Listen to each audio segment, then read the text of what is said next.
Good morning, everybody. Welcome back to Dude Ranch DIY. It is about 7 o'clock on a Saturday, and I am all loaded up, as you can see here behind me. The F-250 and the Kubota tractor and the WoodMaxx MX 8800 PTO driven wood chipper. That's a mouthful.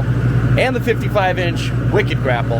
And we are going to do some tree work. It's not a big job. We're going to go prune, I think it's like 8 apple trees, varying in size, and climb some sugar maples to get some deadwood out of them, and 1 standing dead sugar maple removal, I believe. So stick with us, and we're going to get to it. Just warming up the truck, and we're going to hit the road. Okay, guys, we are here. Let me give you a brief rundown of the job. I actually forgot to start recording when we got here, but we got some apple trees, like I said. The front here is one. Here's the tractor with the WoodMaxx. I already started on this one. This is the biggest out of all of them. And basically what we're doing is taking down all the big whips, cutting it back. Their goal eventually is fruit production, but I wasn't here last year to do the pruning, and if you want fruit, you got to prune these things every year. So we're trying to do some like almost remediation pruning. Got another much smaller one right here, small one over there, not very tall but pretty bushy one over here, and then 3 smaller ones, 2 on either side of the boxwoods and 1 over on the corner of the house over there. We have 2 sugar maples over there, 1 in the very corner that we have some deadwood in, and another behind this one that's in the grass that we got to get some deadwood out of.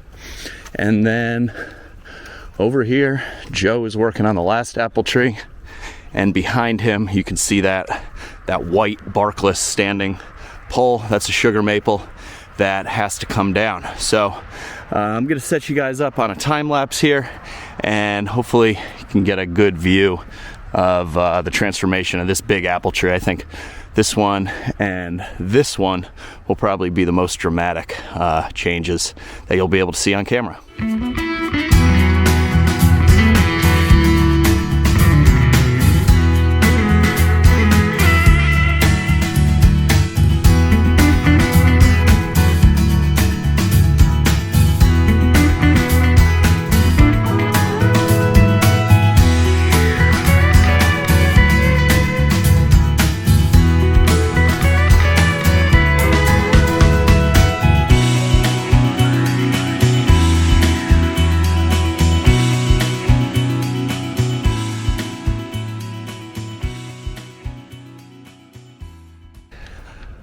Okay, guys, I just finished up the biggest one out of all of them. Joe has been cruising along. He got all the smaller ones done and working on this one, and then I think we just have 1 left. But as you can see here, to prune an apple tree for, you know, a restoration prune, I'm calling it, plus they'd like to try and get some fruit out of it again, you have to take an awful lot of stuff out.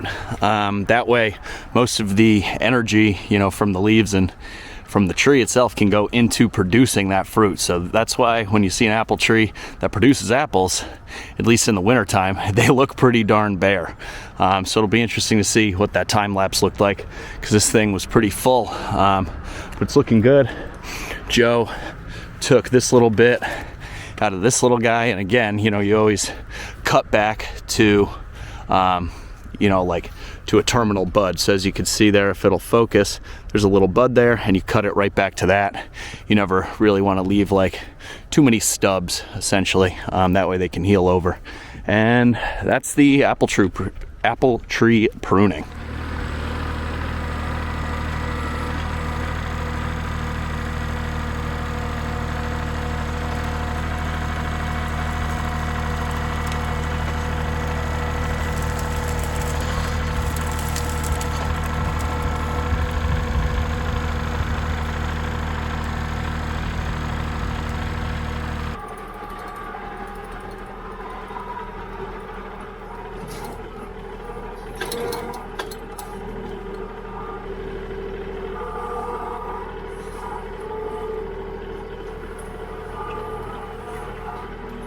Okay guys, next up we got this dead sugar maple here. Joe just got a rope in it, down to a block. He's got the rope. We're gonna pull it over with the grapple.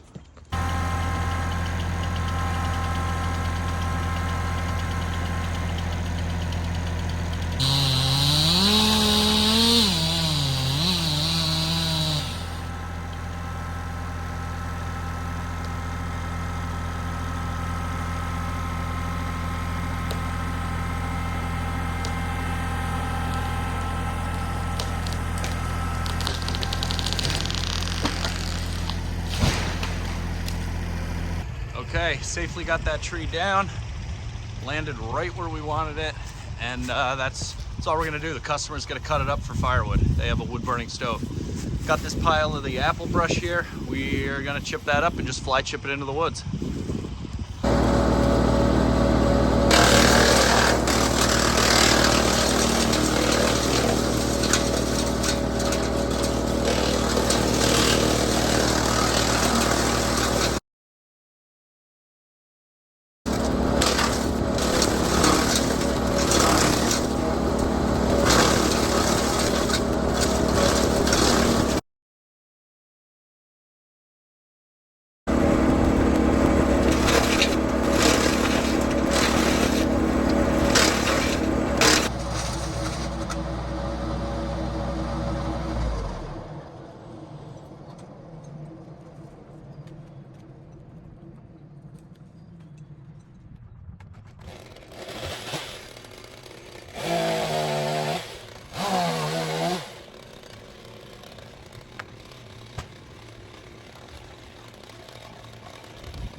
Okay guys, so I just did this little crab apple. Now this is a different type of apple. This is a crab apple, not really a fruit production apple. But as you can see, just finished up on this one. Basically, you know, cuts on almost every branch there. Shaping it, thinning it out.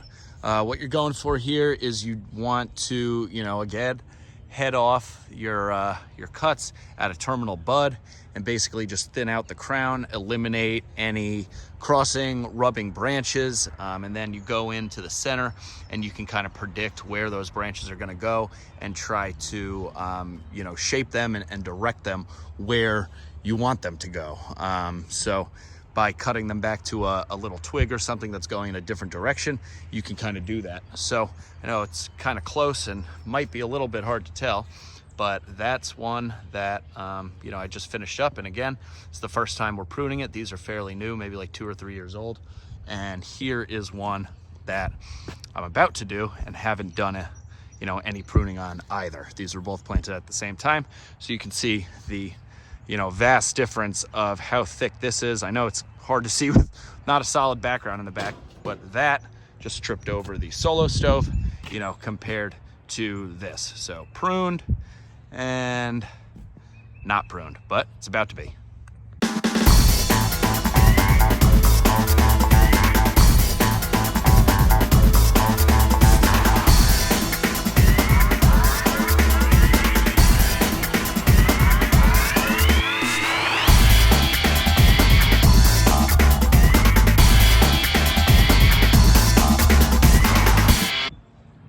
Okay guys, there she is, all finished up. As you can see, a lot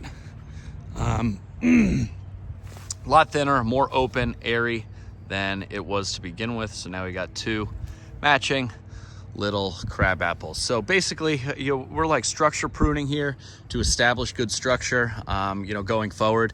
There are some cuts that I would like to make. Like, I don't really like the fact that this main branch is coming up and through, and you can see there's another main one right here. So over time, I will, you know, train this and cut this back over the years, and eventually it'll be gone and we'll just have this big one and this big one to contend with, and we can get rid of that middle one. So that's basically what apple pruning or structural ornamental pruning is. It's a lot of decisions, looking, you know, quickly. You don't have to, you know, take a lot of time to make the decisions, because overall, you know, you can correct mistakes or whatever over time, but to establish good structure and form of these crabapple trees over the years, it'll just make it easier and easier to prune as, you know, the years go on, as they get bigger. And it always helps to have a barrel for little trees like this. Throw it all in the barrel as you go, and there's no cleanup. So that's about it.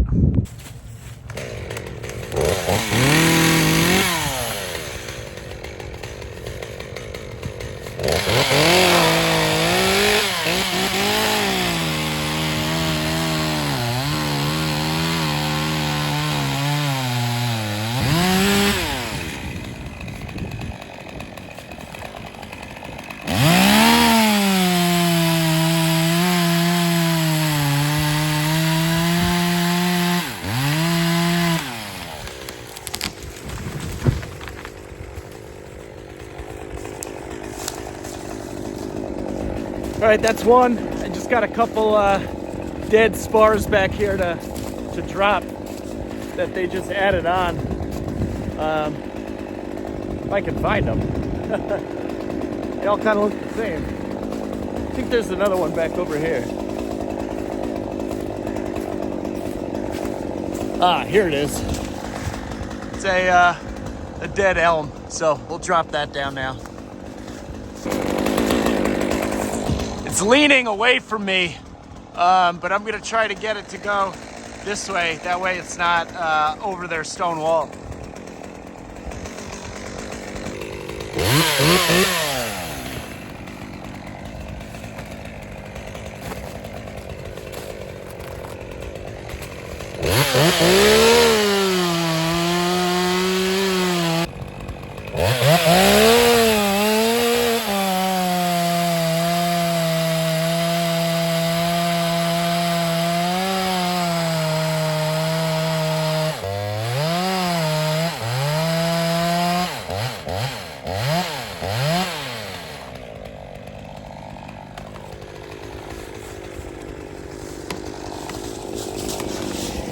There it goes.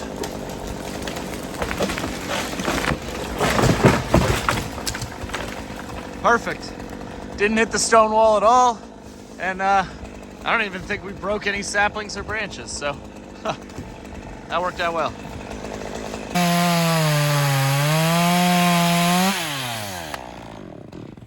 So, for those of you that haven't watched any of my tree work videos, if you're new to the channel, you can see it left a lot of hinge wood there. It's a little punky on the sapwood on the outside, which is to be expected with a dead elm, but it's still plenty of holding wood in the center here, and we were able to direct our cut right where we wanted it to go, despite the fact that it was leaning this way. So if you actually look, that's why I cut more on this side as opposed to this side, because you can kind of steer the tree, and if you leave more holding wood, it'll pull the tree, you know, to a certain extent, on the side that you leave more holding wood. So that's that, and we got one more dead spar right over there. You can see no bark on it, so we'll get that down next.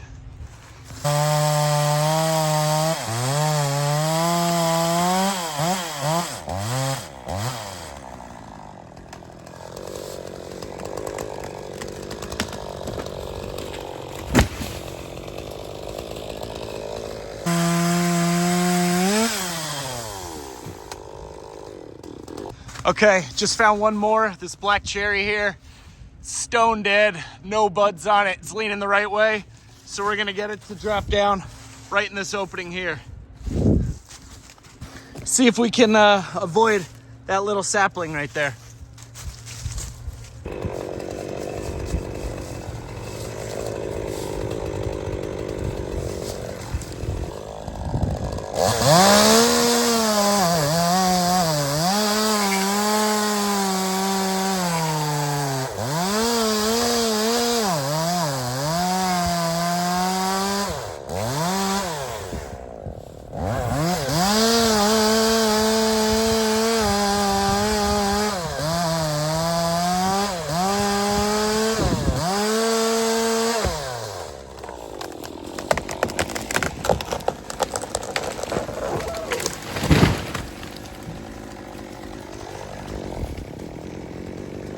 Boom.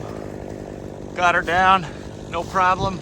We did, however, snap the top off of this little sapling here, but we didn't break it at all. So again, here's our box. Left more on the right, trying to get it to pull. You can see how deep down those fibers in that cherry went right there. And there they are on the corresponding log. So that's all the standing dead ones that we're gonna do back here for today. All the rest are pretty small.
All right, guys, it has turned out to be just an absolutely gorgeous day.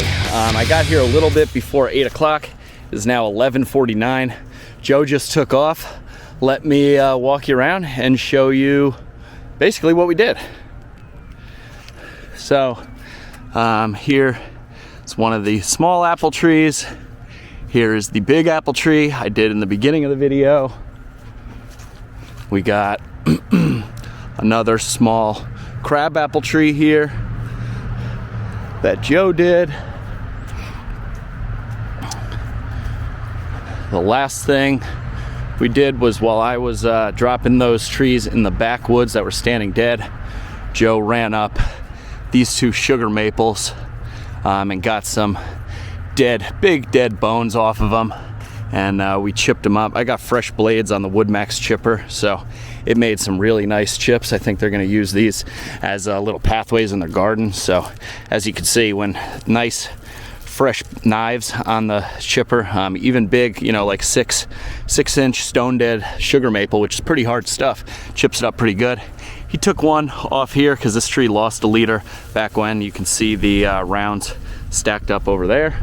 So that takes care of that corner.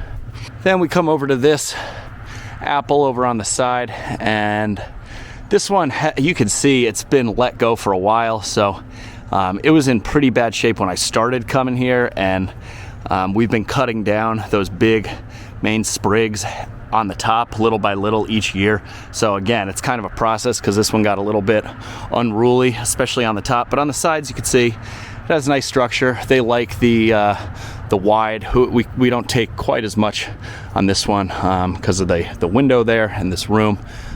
you know, serves as a little bit of screening when there's leaves on it. Then we got 2 little crab apples in the front that kind of mimic the 2 that I did in the back. Just minimal cuts on these. Again, it's structure pruning. I have pruned these before, so there really wasn't many cuts to be made on these guys. And then Joe did this one and took it down pretty hard, as we have done in the past. This one has a cool shape, and you know, they don't want it getting too tall to block the whole front view. This is actually my buddy's house from high school, so I know for a fact that that's the kitchen, and you know, looking out over this beautiful front lawn, definitely don't want this tree blocking all that. So we did that. Then Joe, you know, climbed the sugar maple in the back, did another apple, and that brings us back to the trees that we dropped in the back. So that is pretty much it. We're gonna get everything wrapped up, and it looks like they're pulling in the driveway.